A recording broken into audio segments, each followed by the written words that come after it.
All right, in the previous video, we went through the basic of what makes up supply and demand and laid out the ideas of the shifters of supply and demand.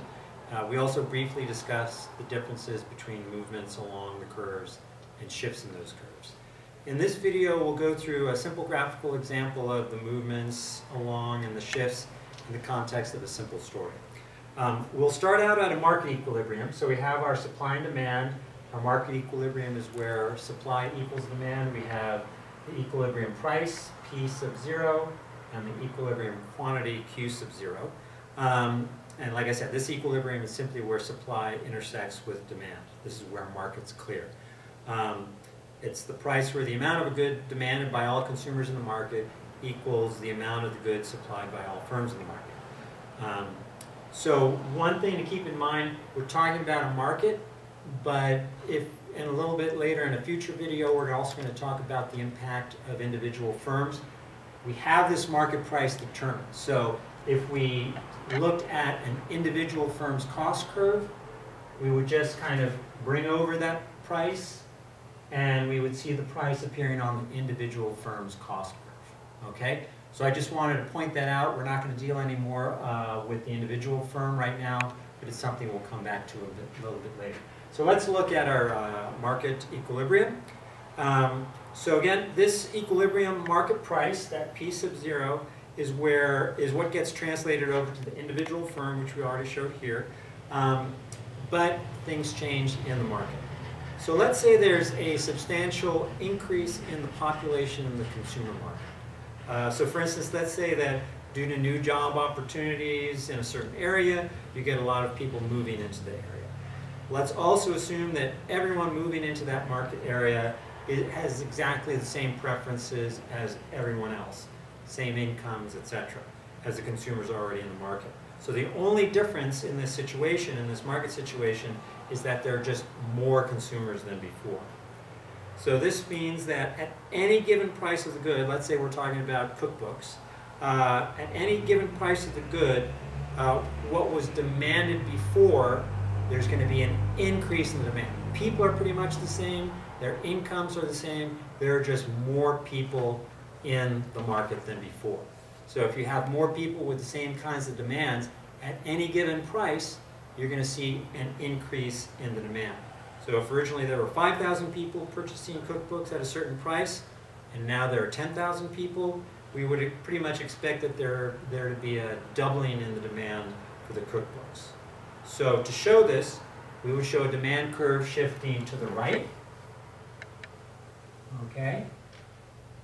So a shift to the right, so that at any given price, we compare what the price was, or what the demand was before, and now we have an increase in the demand.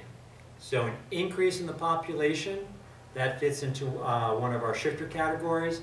An increase in the population, shifting it to the right. How do we justify that shift? At any given price, we would expect more people to demand more of the goods than before. Okay? So let's see. We've shown how the demand curve shifts to the right. You might want to try explaining to yourself why it wouldn't make sense for it to shift to the left. Also, why is it the demand curve that's shifting? Again, we kind of go back to our list of shifters to kind of explain why it makes sense for the demand curve to shift. Okay? So what's the impact on the equilibrium price and quantity with that shift to the right of the demand curve? So we start out with a P naught, P sub 0, Q sub 0.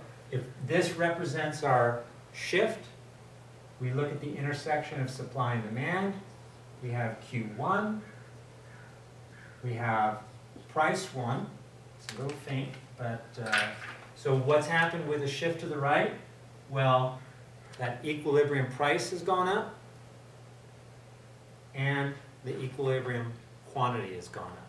So anytime you have a story of a shift, number one, you want to make sure that you get the direction. Well, is it the right curve that's shifting? Are you getting the correct direction of the shift?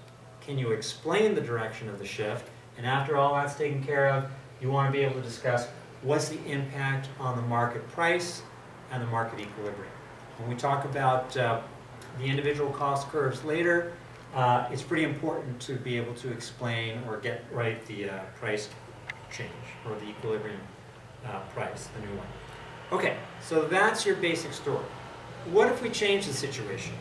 Let's start out with if we start out at that original market equilibrium, and say that, let's say the standard technology for the production of cookbooks in the cookbook industry has improved such that all firms using the new and improved technology can now produce more goods using the same amount of inputs. And we'll say, and so therefore at the same total cost. So with that kind of with that story, with that kind of change, is this a supply shift?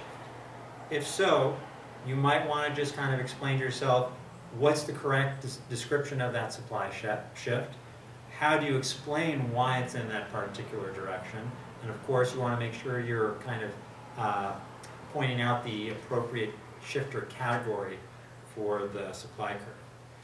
After that supply shift, what happens to demand?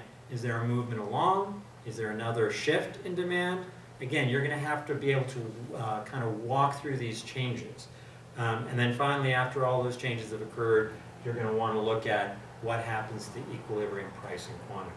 Okay? So probably a good thing to do is, in the previous video we went through the 5 supply shifters, the 6 demand shifters.